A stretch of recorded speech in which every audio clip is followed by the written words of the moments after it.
Бүгінгі күні облыстық бюджетке 50 миллиард 600 миллион теңге түсті. Бұл өткен жылғы көрсеткіштен 118% артық. Алайда Қарғалы және Темір аудандарында төмен тарифтер байқалады. Өңірдің әлеуметтік экономикалық дамуының соңғы 5 айда қорытындылары туралы облыстық экономика және бюджеттік жоспарлау басқармасының басшысы мәлімдеді.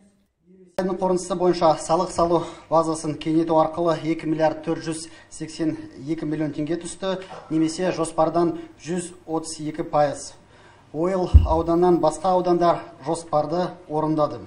Ал ауыл шаруашылығында айтарлықтай өсім бар. Барлық аудандар бұл саланы дамытуға ерекше ден қойған. Көктемгі далалық жұмыстар аяқталды. Нәтиже жақсы, бірақ бұл қарқынды бәсеңдету керек дегенді білдірмейді, деді облыс басшысы. Аймақтағы жұмыссыздыққа келетін болсақ, бүгінде оның деңгейі 4,8%-ға жетеді. Количество вакантных мест больше, чем число безработных. И айту керек, вот какие нам требуются специальности, қандай условия, зарплат и так далее. Одан кейін біз айтуымыз, если человек не хочет, что теперь делать-то? Мы же не можем его заставить. Ал жастар арасында жұмыссыздық деңгейі 2,9%-ды құрады. Бердібек Сапарбаев жасыл жасағы жыл бойы жұмыс жасайтынын атап өтті. Жастарды еңбекке тәрбиелеуіміз керек. Біз содан кейін шыққанбыз. Былтыр ма айттық, алдыңғы жылы айттық болса. 16 жыл айттық қой деймін. 16 жыл айттық. Ақтөбе облысында бұл бағдарлама жыл бойы жүру керек. Республикада 3 айға жүреді, ол дұрыс емес.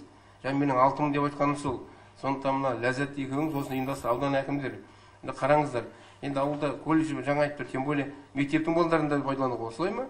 51 мың теңге ақшасы. Енді 10 мың тапса да ақша ғой ол біріншіден, үйіне көмек. Сондықтан давайте дұрыс. Не меже қою керек, ең кемінде 6 мың көрерміз.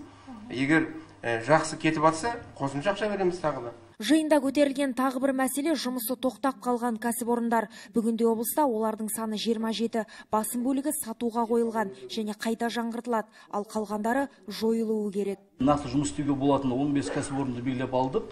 12-сі енді жарамсыз, ол ешқандай пайдалануға келмейді. Сол 15 кәсіпорын бойынша біз жол картасын белгіледік, әрқайсысы бойынша. Солардың ішінде қазіргі таңда 6 жұмыс жасап тұруға болады. Оның ішінде 2-іне қазір инвестор табылды. Біреуі кеше өзіңіз болған АСИ заводы.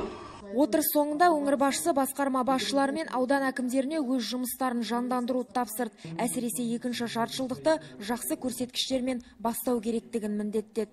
Әкімдердің арасында да конкуренция болу керек. Әріптестер бір әріптесінің жұмысын көру керек, салыстыру керек содан кейін. Егер мына жағында бір түйсік болса, ол ойлану керек. Мына істеп отқан жұмысты мен неге істемейін деп. Жұлдыз Алмасқызы, орынбасар Даугулов, Ақтөбе телеарнасы.